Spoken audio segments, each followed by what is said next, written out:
British Prime Minister David Cameron put his best stiff upper lip on display. How else to deal with Britain's possible exit from the European Union, the so-called Brexit, which could threaten the mere existence of the EU. As I've said, I'll only do a deal if we get what Britain needs. Late today, there was word of a deal, but no details. Cameron had said he needed concessions, the most important being tighter restrictions on welfare benefits to supplement low-paid work, especially to migrant workers, as Europe contends with the ongoing migrant crisis.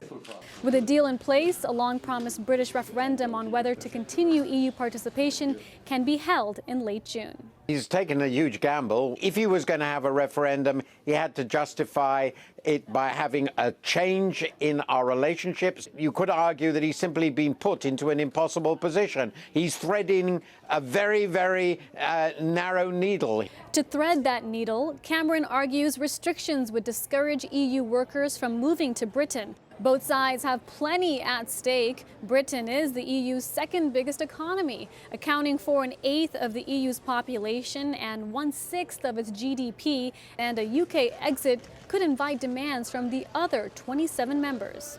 Now, the campaigning can begin in Britain, both for and against continued participation in the EU. Short term, that means increased volatility in the equity and currency markets. Longer term, London's big banks at the core of Europe's bond market could leave and relocate to European shores. The really big issue is that if we vote no, what happens next is complete uncertainty. Nobody knows what the new relationship will be. And so the investors will have to cope with very high levels of uncertainty. The question becomes, are British voters angry enough to push the country into unfamiliar territory?